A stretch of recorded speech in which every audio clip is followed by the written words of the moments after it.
Air signs, tignan natin ano po yung mensahe para sa iyo ngayong araw. Keep in mind po na ito ay general reading lamang, so hindi lahat ay makaka-relate, so be open-minded. Sa mga hindi pa po nakasubscribe dito sa ating channel, please subscribe na po kayo and pa-like na din po ng ating video.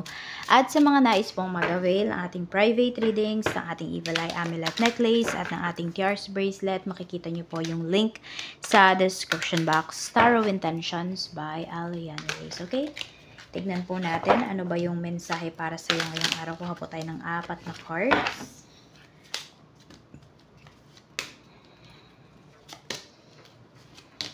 Ay, 4 na yun.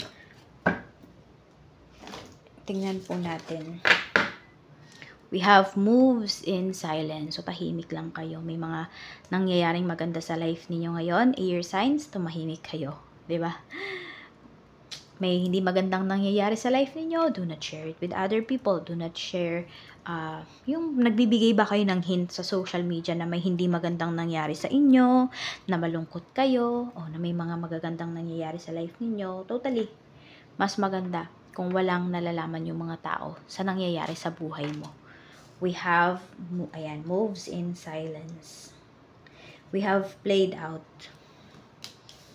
Meron dito, sabi natin, may mang-uungusan kayo dito eh. Okay, hindi ko alam kung may sumali dito sa contest, ganyan. Yung contest na hindi naman kailangan ng botohan.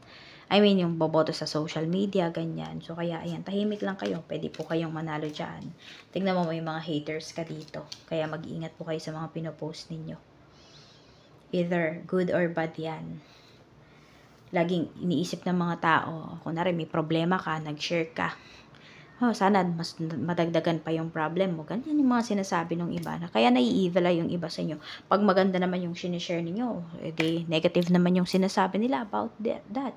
Diba gusto nilang ma-reverse naman yung energy mo. So, pangit pa rin ang kalalabasan, diba? Kaya nga, privacy is power. Tandaan nyo yan, air signs. Mas walang alam sa inyo yung mga tao, mas okay. Kasi di nila alam kung paano kayo sisirain.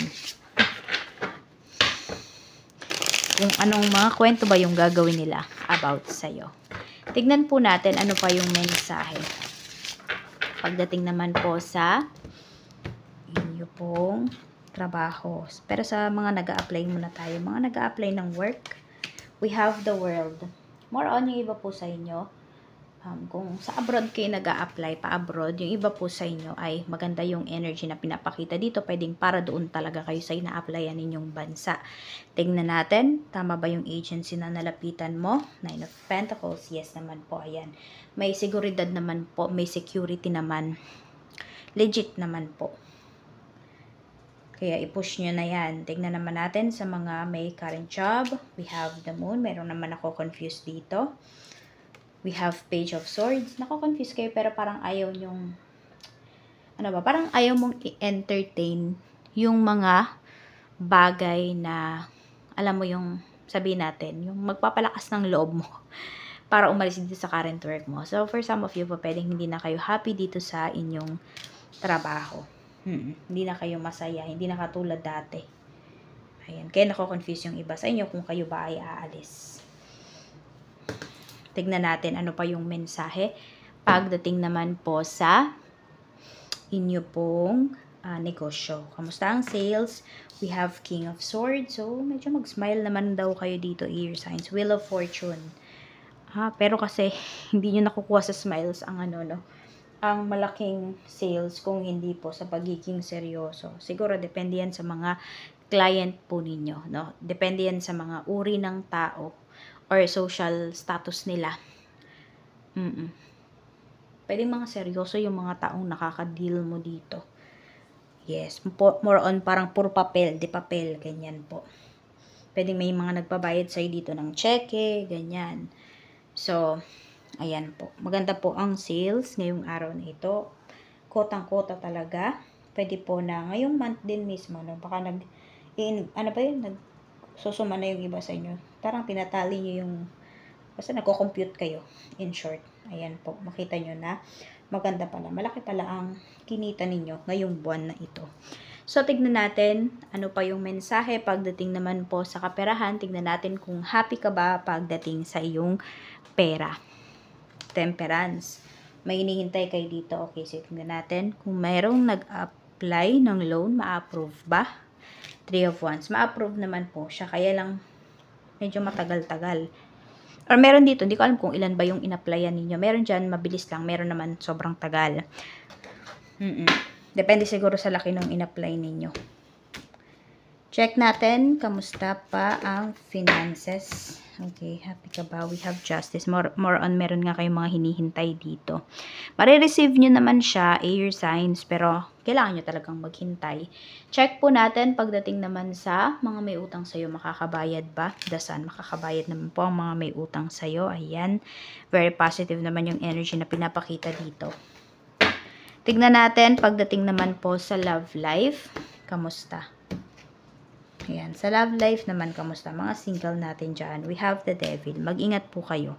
Meron ba kayong nakakausap dito? Meron kayong talking stage?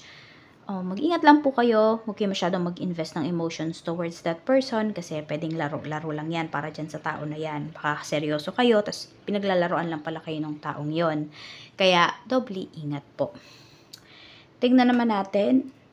Ayan, pumapalya na ang ating boses. Okay, tingnan naman po natin pagdating sa mga in a relationship. We have death card. Tingnan natin ano pa ang mensahe. We have King of Cups. Mukhang may offer sa'yo dito. Ayan. Okay. Ang person mo. Pero kasi nakikita ko dito, air signs. Okay. May renewal dito eh. Nag-away ba kayo? So, pwedeng may tampuhan dito, pero magkakaayos din po kayo. Yun naman yung pinapakita. Kaya lang kasi, yung person mo, parang ayaw niyang aminin eh, kung ano man yung pagkakamali niya towards dito sa inyong relasyon, kung may nagawa man siya. Pero sobrang affected siya, kinakabahan yung tao na yan. Kasi pwede may hiwala yan dito eh, pero pwede rin naman na may reconciliation na pinapakita. So, pwede magkakabati po kayo. Ayan. Magkakabati pa yung iba sa inyo. Yan, may away lang kayo dito. Medyo mabigat yung energy dito. So, pag-usapan nyo po yan. At huwag nyo i-share sa ibang tao kung meron kayong problema ng person mo. At yan nga, at baka ma-evil ay pa yan lalo. Check natin sa mga mag-asawa po. We have Ace of Wands. May pag-travel dito. Queen of Wands. And meron tayo dito 4 of Pentacles. Ayan. So, pwedeng... Ano ba? Di ko alam kung magkakabaliktad ba kayo ng asawa mo. Ikaw na ngayon yung magtatrabaho. Tapos siya naman sa bahay. Oo. Kung parang ang nakikita ko kasi dito, magdedesisyon kayo kung sino yung mas malakas kumita ngayon, siya muna yung magtatrabaho. So, nagiging practical po kayo dito. Tignan natin. So, ayan, yung mga ganyang bagay, huwag nyo nang i-share sa ibang tao kasi, di ba, baka mapintasan pa yung decision po ninyo. Iki-criticize ba? Check natin pagdating naman sa mga may ex dyan. Tignan natin kung magkakabalikan pa ba kayo. 6 of Wands. Okay, we have 9 of Wands. Ang nakikita ko dito, mas mataas magkabalikan yung mga mag-asawa. Pero yung kunwari ex-BF, ex-GF, medyo malabo na po yan. Pero yung mga mag-asawa, ayan, nakikita ko dito, pwede pa. Or kung meron po kayong anak, air signs, ayan yung pinapakita. Mas malaki po ang chance na kayo ay magkabalikan pa. Pero nasa sa inyo na yan at kung ano man yung, di ba, yung kagrabihan ng ginawa sa'yo nitong ex mo. Kayo pa rin po ang magdedesisyon. So, yan lang po. Maraming salamat. Ingat po kayo always and more blessings to come.